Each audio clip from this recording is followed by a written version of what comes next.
infografis, dan bisa sambil streaming RRI juga. Wah, mantep sih ini. Pokoknya update berita tentang daerah kita yang benar alias anti-hoax ya di rri.co.id. rri.co.id, sumber terpercaya dan teraktual.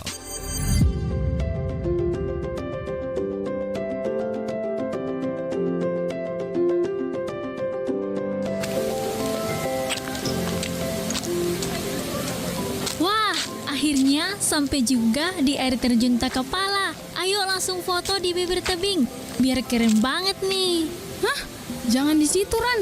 Licin banget itu. Bahaya. Ah, tenang aja. Aku kan udah biasa foto di tempat ekstrim. Gak gitu juga. Sekali kepleset, bisa langsung jatuh ke bawah itu. Mau liburan seru, tapi malah jadi bencana.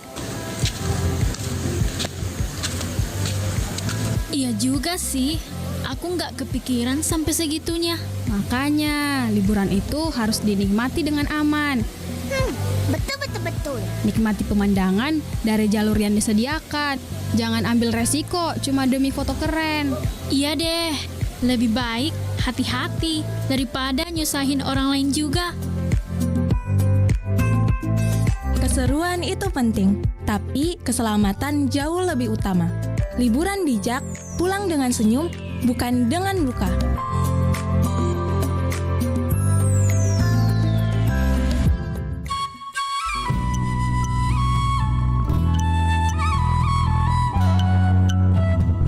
Anda masih mendengarkan Nusantara Malam, Pro 4 RRI Makassar.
Sabara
dasar apa saja yang terkandung dalam tradisi ini yang dapat tradisi ini ya, yang dapat kita jadikan pedoman dalam membangun harmoni di tengah keberagaman saat ini. Nah, tentunya sebentar sahabat budaya, kami akan hadirkan di ruang dengar Anda ya, harmoni tradisi Dingding di Kepulauan Selayar bersama Ibu Dr. Davira Enhum, dosen dari Departemen Sastra Daerah Fakultas Ilmu Budaya Universitas Hasanuddin.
Dari mana asal istilah pedagang kaki lima? Banyak yang mengira sebutan ini berasal dari jumlah kaki pedagang ditambah roda gerobak yang mereka dorong. Misalnya, 2 kaki pedagang ditambah 3 kaki dari roda dan penyangga gerobak yang jumlahnya 5. Namun, versi ini lebih merupakan mitos modern dan bukan fakta sejarah yang sebenarnya. Asal-usul yang lebih akurat berasal dari kebijakan pemerintah kolonial Inggris dan Belanda di masa lampau. Tepatnya pada masa kepemimpinan Thomas Stamford Raffles yang memimpin Batavia sekitar tahun 1811 hingga 1816. Saat itu, pemerintah menetapkan kebijakan membangun trotoar khusus untuk pejalan kaki yang lebarnya sekitar 5 kaki atau kurang lebih 1,5 meter. Trotoar ini kemudian dikenal dengan istilah bahasa Inggris Five Footway. Uniknya, ketika istilah ini diterjemahkan ke dalam bahasa Melayu, tata bahasa Melayu membalik urutan kata five footway menjadi kaki 5, bukannya 5 kaki yang harusnya secara bahasa lebih tepat. Dari sinilah awal mula istilah pedagang kaki 5 yang merujuk pada para pedagang yang berjualan di trotoar tersebut. Kini, istilah pedagang kaki 5 dikenal luas sebagai pedagang yang berjualan di emperan toko, trotoar, atau tepi jalan menggunakan sarana sederhana seperti meja kecil, pikulan, gerobak, atau bahkan sepeda.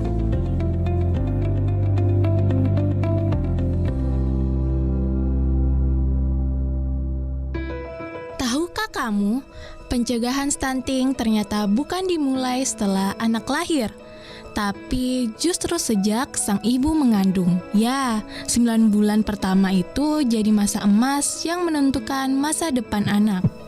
Ketika seorang ibu hamil mendapat asupan gizi yang cukup mulai dari protein, zat besi, asam folat, hingga kalsium, maka tumbuh kembang janin akan optimal. Sebaliknya, kekurangan gizi saat hamil bisa membuat bayi lahir dengan berat badan rendah yang menjadi salah satu pemicu stunting. Pemerintah melalui program reformasi birokrasi tematik Presiden terus mendorong percepatan penurunan stunting dengan memperkuat pelayanan ibu hamil. Salah satunya lewat pemeriksaan rutin di puskesmas, suplemasi tablet tambah darah, dan edukasi gizi untuk calon ibu. Kini, posyandu dan tenaga kesehatan di berbagai daerah juga aktif mendampingi ibu hamil agar tetap sehat selama masa kehamilan.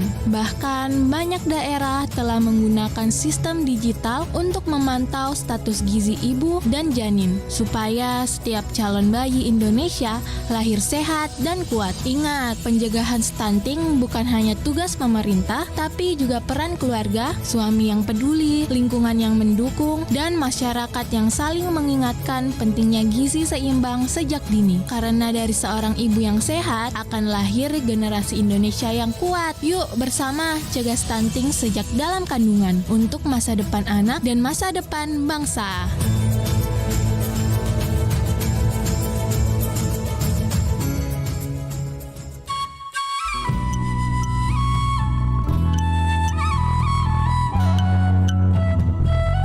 Masih mendengarkan Nusantara Malam Pro 4 RRI Makassar.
Baik, Sobat Budaya, masih diapresiasi budaya lokal ya.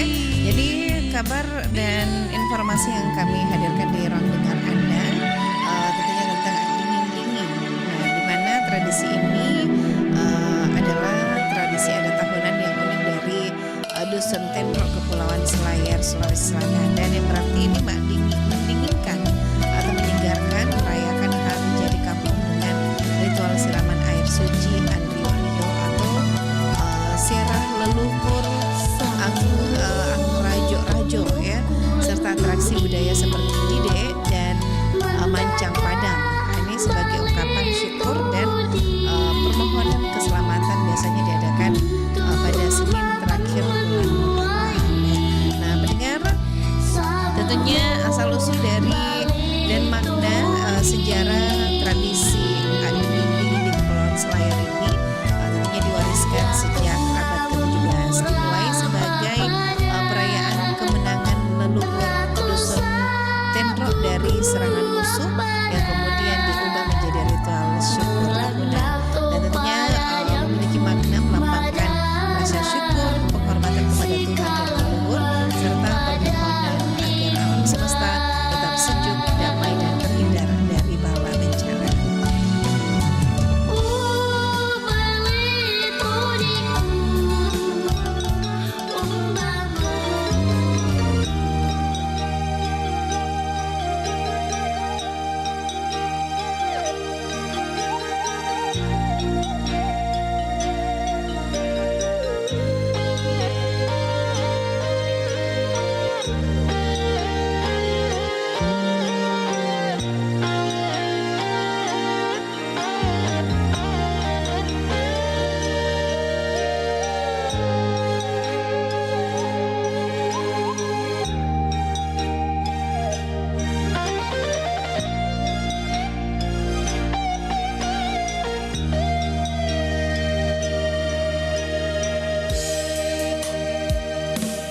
Miti wae mataku, marilah lepadiku, lemu tongan ni nyawamu kasih. Pura muaseme elosi bawa dek naga galainge mulai malai hatimu.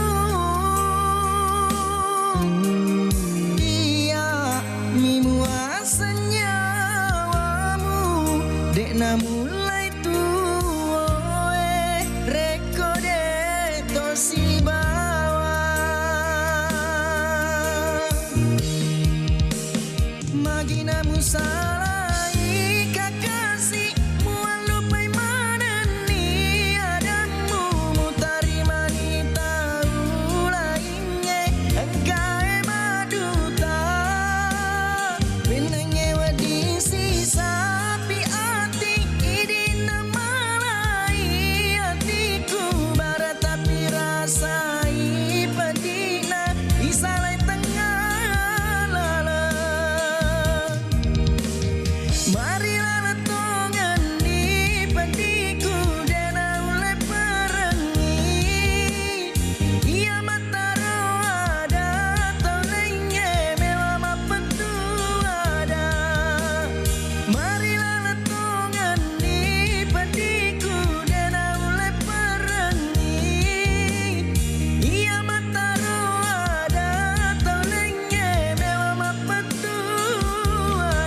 Baik, sahabat budaya, dan kita sudah terhubung dengan Ibu Dr. Dafira ya, dari dosen Departemen Sastra Daerah FIB Unhas, yang tentunya akan membahas ya sahabat budaya tentang harmoni tradisi dinging-dinging di Kepulauan Selayar. Saya sapa dulu Ibu Dr. Dafira. Halo, assalamualaikum. Assalamualaikum. Waalaikumsalam warahmatullahi wabarakatuh. Dan selamat malam. Bagaimana kabar tak Bunda? Sehat juga? Iya, alhamdulillah sehat. Baru tiba Ki di rumah ya. Iya. Iya, iya Bunda, enggak apa-apa Bunda ya. Saya tadi sudah sampaikan di pendengar ya bahwa ternyata ini tradisi dingin-dingin di Kepulauan Selayar ya. Iya, jadi ternyata memang ada semacam ritual ya Bunda ya. Iya, dia Iya. semacam tradisi, lalu di dalamnya itu ada beberapa ritual yang dilakukan oleh masyarakat. Iya, baik Bunda. Dan ternyata juga punya makna dan fungsi utama ya, apalagi dalam kehidupan sehari-hari, kehidupan sosial masyarakat Selayar di masa lampau. Silakan Bunda. Iya. Iya. Iya, terima kasih. Waalaikumsalam warahmatullahi wabarakatuh. Dan pertama-tama tentu saya mohon maaf atas keterlambatan saya. Iya. Adingin-dingin adalah salah satu tradisi yang ada dan milik masyarakat Selayar yang setiap tahunnya dilakukan, dan itu bertepatan pada bulan Muharram, tepatnya pada hari Senin terakhir bulan Muharram. Dan itu secara rutin dilakukan oleh masyarakat, terutama masyarakat yang berdomisili di salah satu dusun, yaitu Dusun Tendro di Desa Bontolempangan, Kecamatan Buki.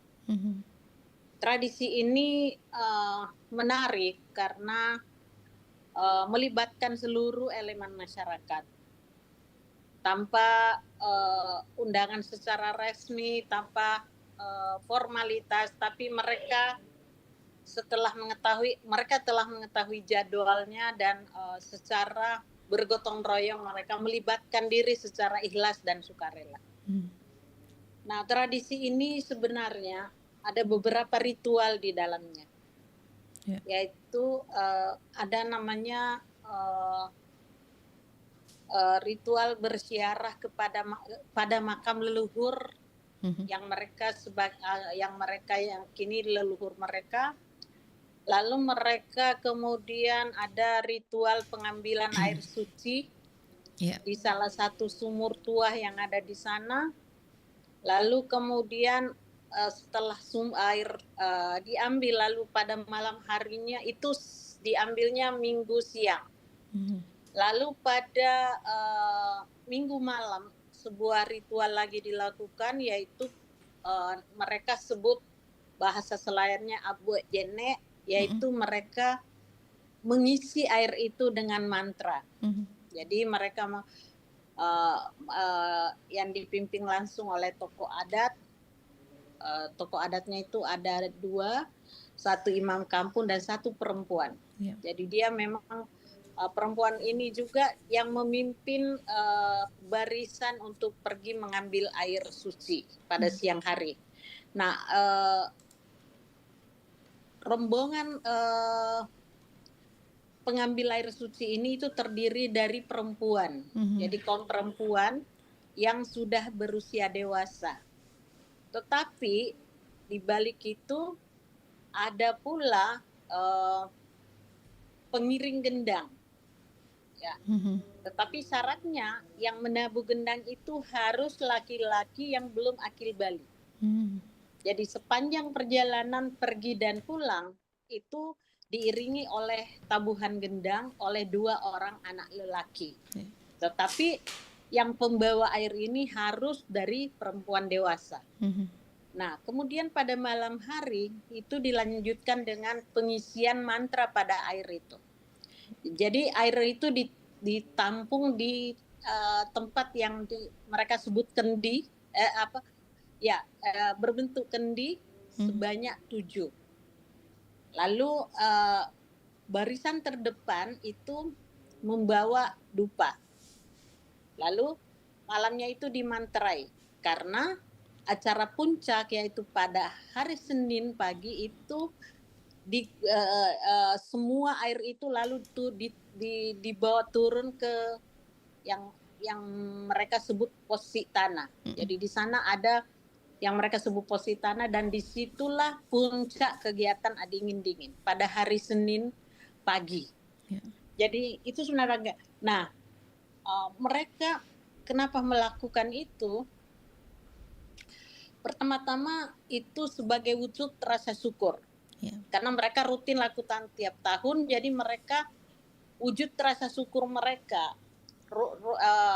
wujud rasa gembira mereka setelah setahun melewati berbagai kegiatan, itu mereka puncak kegiatan. Nah, pada hari Senin pagi itu mereka kemudian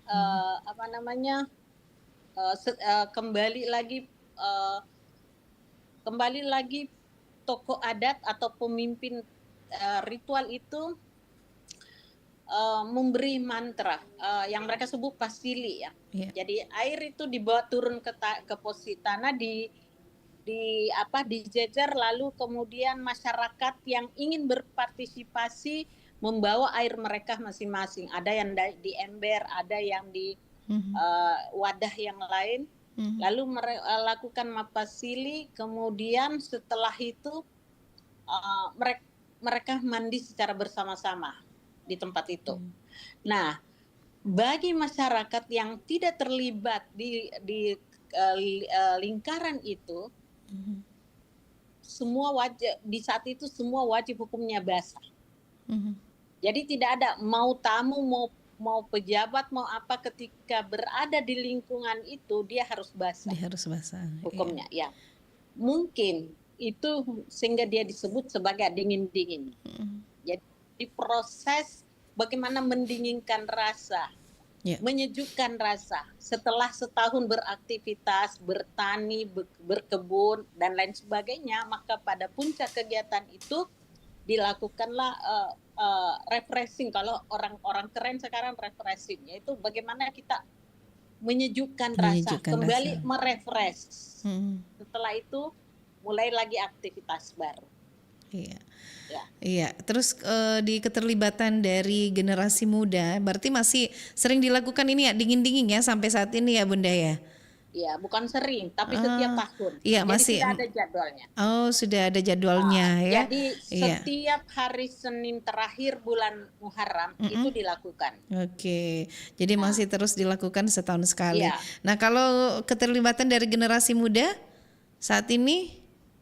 Nah, saya lihat dan saya amati bahwa generasi muda berpartisipasi. Jadi karena ini saya lihat betul-betul murni keikhlasan, solidaritas. Jadi mereka melibatkan diri, mereka ikut berpartisipasi, misalnya. Karena di kegiatan ini juga pada malam pembuatan air itu dipertunjukkan beberapa atraksi kesenian. Misalnya di Selayar ada namanya seni bela diri, yaitu Aman Cak Padang. Jadi lalu ada namanya pertunjukan Dide, itu semua malamnya dipertunjukkan. Nah, meskipun belum kita lihat bahwa secara langsung generasi muda misalnya ikut main, tetapi minimal mereka ada di tengah-tengah kegiatan itu. Nah, sudah lama saya tidak ke Selayar, tetapi perkembangan terakhir bahwa Tenro itu diresmikan sebagai kampung Dide, sehingga itu menjadi arena, menjadi peluang bagi generasi muda untuk mengadopsi tradisi atau ini, karena ini adalah bentuk sastra lama. Itu kesempatan bagi generasi muda untuk ikut serta. Jadi dengan demikian, mau tidak mau ke depannya pasti generasi muda secara langsung berperan dalam tradisi dingin-dingin ini. Iya, oke Bunda. Nah ini sebagai warisan budaya, apakah tradisi dingin-dingin ini memiliki potensi untuk dikembangkan? Potensi pengembangannya ada. Artinya gini, karena ini tradisi ini bertahan, terbukti bahwa mereka secara rutin, meskipun itu hanya satu dusun yang melakukan, tetapi itu sudah rutin, sehingga potensi pengembangannya kemungkinan ada. Karena ini adalah bagian dari budaya. Sebagaimana kita pahami, budaya itu selalu mengalami transformasi. Jadi berubah berdasarkan kebutuhan masyarakat. Sehingga kemungkinan besar tradisi ini pun juga mengalami perubahan secara perlahan. Ya. Iya. Oke, terakhir Bunda, sebagai pesan atau harapan yang ingin disampaikan kepada generasi muda ini, tentunya dalam tradisi dinging-dinging. Iya. Tentu pada saudara-saudara kita generasi muda khususnya yang ada di Kepulauan Selayar dan tentunya Sulawesi Selatan pada umumnya, kita berharap tetap menghargai semua bentuk warisan budaya. Namun di satu sisi tentu tetap kita berharap ikut dengan modernisasi, globalisasi. Artinya kita harus kuat pada penguatan pada warisan budaya kita, lalu kemudian tentu didukung oleh, jadi kita manfaatkan globalisasi ini, kita teknologi modern ini kita manfaatkan untuk penguatan warisan budaya kita. Artinya dengan adanya teknologi modern, adanya globalisasi, apa yang ada di Selayar, apa yang ada di daerah-daerah Sulawesi Selatan itu bisa pula dinikmati oleh orang luar. Jadi generasi muda tentu harus berperan serta dengan, artinya boleh kita hidup di Amerika, boleh kita hidup di Jepang, boleh kita hidup di Eropa, tetapi kita tetap Sulawesi Selatan, kita tetap orang Selayar. Nilai itu kita bawa kemanapun kita pergi. Itu yang harus kita pegang, terutama generasi muda. Baik, terima kasih Bunda sudah hadir di program acara apresiasi budaya lokal. Baik Bun, terima kasih banyak kebersamaannya. Assalamualaikum warahmatullahi wabarakatuh. Waalaikumsalam warahmatullahi wabarakatuh dan selamat malam.